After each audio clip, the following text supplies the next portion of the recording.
Dramatis, kenaikan gold tertahan tepat 2 poin, kurang lebih di area resisten yang sempat kita kupas kemarin, yaitu 1775 ataupun 1777, dan dia terhenti di 1779. Meskipun secara pergerakan, kalau Anda lihat ada 3 sesi yang membuat pergerakan relatif stabil, di mana sesi pertama kita menyoroti dengan pergerakan tertahan di 1766, lalu kemudian dia naik atau rally sampai 1779, lalu kemudian juga di seri kedua dia sempat tergelincir sampai 1761 dan rebound sampai 1777. Dan di seri ketiganya justru kembali tertahan meskipun sempat menciptakan new low di 1760, lalu kemudian rebound hanya tertahan di 1767 ataupun 1768. Well, at least semua planning kita cukup berhasil dan kita akan lihat potensi untuk kali ini apakah bisa kita manfaatkan untuk setidaknya mencari area deep untuk Anda memanfaatkan dari outlook medium term. Well, of course, dengan catatan tentunya intraday, kali ini saya sangat setuju kalau misalkan terjadi penurunan kembali atau setidaknya koreksi atau profit taking. Dan catatannya adalah apa yang terjadi tadi malam lebih kepada profit taking dari apa yang sempat terjadi dalam 1 pekan terakhir terhadap gold. Tapi kurang lebih beberapa area yang sudah sempat kita kupas di hari sebelumnya dalam gold outlook 24 Juni, saya sempat menyebutkan ada 2 area kembali, yaitu support kedua dan juga support ketiga, di mana support kedua kali ini menjadi support pertama kita dan tentunya support ketiga kita menjadi support kedua kita. Dan area kemarin 1765 ataupun 1763 yang paling penting adalah bank stress test. Ini adalah untuk pengujian seberapa jauh atau seberapa besar kondisi perbankan dari Amerika tersebut terhadap gempuran, baik itu keadaan atau kondisi likuiditas ataupun kondisi ekonomi. Dan tentunya di 2020 ini bank stress test cenderung relatif berbeda karena secara aturan juga dirubah dan secara kebetulan berhadapan dengan pandemi. Dan ada beberapa catatan yang cukup penting yang akan kita kupas di kali ini. Beberapa perubahan yang terjadi adalah adanya sensitivity analysis, di mana Fed mengatakan bahwa kali ini bank stress test menambahkan dengan analisa sensitivitas, artinya sesuai dengan kondisi ekonomi terkini, di mana diharapkan bank-bank yang ada di bawah naungan Bank Sentral AS tentunya akan disoroti tentang kemampuan menahan dari gempuran krisis moneter ataupun resesi. Lalu yang kedua adalah tidak ada lagi gagal atau lulus tes. Kali ini Fed tidak akan mengumumkan tentang kondisi gagal atau lulus tes dari setiap bank, di mana jika dalam keadaan normal di aturan yang lama, justru ini yang akan mencerminkan respon dari investor terhadap mana bank yang lulus ataupun mana bank yang gagal. Tapi kali ini Fed akan menambahkan lebih kepada adanya capital buffer.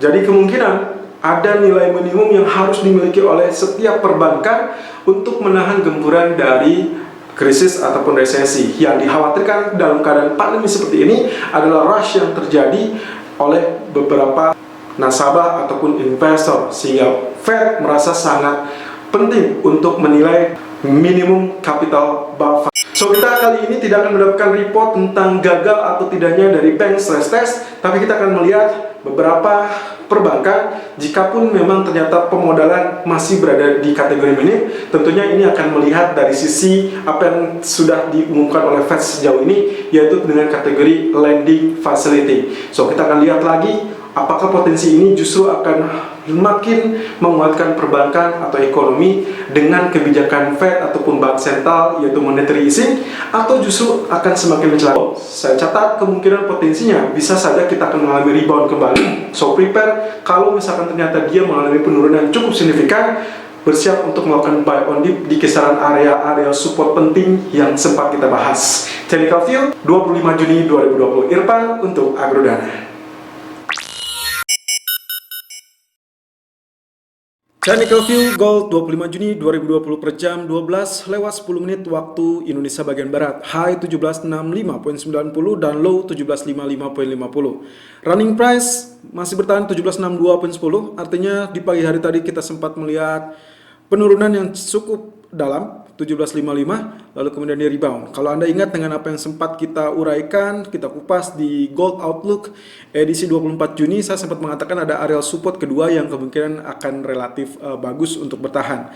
Kurang lebih areal tersebut berada di kisaran 1752 sampai 1753. Dan itu yang akan kita lihat untuk hari ini ya. Kalau misalkan Anda simak juga dengan pergerakan kemarin, sebetulnya it's not totally fail ya, tidak sampai sepenuhnya gagal. Karena di pertengahan malam, meskipun kita sempat di siang sampai sore hari kurang lebih rally terjadi kurang lebih dari 1766 sampai 1779 dan tepat berada sedikit atau 2 poin kurang lebih dari areal resisten yang kita sebutkan kemarin 1775, 1777 ternyata terhenti di kenaikan 1779, lalu sampai pertengahan malam dia cenderung relatif stabil di kisaran 1771 sampai 1777 dan akhirnya terjadi pergolakan atau tekanan sampai kurang lebih 1761. Dan saat pertama kali penurunan di 1761 dia juga sempat mengalami rebound kurang lebih sampai 1773 ataupun 1775 sampai akhirnya dia kembali tertekan dan bermain kurang lebih di area 1760 sampai 1768. Artinya TP pertama kita bahkan TP kedua kita sudah sempat tercipta dengan sangat baik, namun di pertengahan malam selanjutnya justru berada di kisaran-kisaran areal support kita. Nah, tapi untuk pagi ini ternyata support kedua kita yang seharusnya akan munculnya atau mungkin relatif masih bertahan itu ternyata muncul tadi pagi 1755. So kita akan lihat apakah kita masih layak untuk melakukan sell apa tidak, atau mungkin masih bisa untuk mengincar areal buy. Oke, secara intraday kalau misalkan Anda lihat dari grafik atau candlestick di daily chart seperti ini tanggal 24 Juni membentuk pola bearish ya, lalu kemudian ada tail menjuntai ke atas, ini artinya dia shooting star dan possibility-nya adalah kemungkinan potensi penurunan akan terjadi. Dan ingat apa yang sempat saya gambarkan saat terjadinya bullish rectangle ataupun bullish flag, waktu dia sudah mengalami penembusan akan berlanjut, tapi juga ada korelasinya dengan pullback dan ini yang akan kemungkinan terjadi. Pullback masih sangat normal kalau misalkan dia ternyata kembali menyentuh areal yang sebelumnya menjadi areal resisten. Tentunya sekarang menjadi areal support di areal 1746. Yang terpenting adalah untuk kali ini kemungkinan saya split intraday lebih kecenderungan untuk mengalami penurunan, alias Anda bisa melakukan sell sebetulnya, tapi hati-hati saat menyentuh atau sudah mengalami penurunan sampai kisaran 1750 ataupun 1746. Tapi jika masih berada di kisaran 1765, Anda masih bisa lakukan sell terlebih dahulu, tapi dengan catatan harap berhati-hati karena outlooknya masih cukup kondusif. Di grafik H4, ini yang paling penting juga, karena kemarin kita dibantu dengan Fibonacci Fan, dan ini yang kemarin sempat kita katakan ya, support pertama kita di 1762, 1763. Oke, kita zoom di sini. Areal yang menjadi areal support kita. Nah, ini support kedua kita yang kemarin kita kupas ya.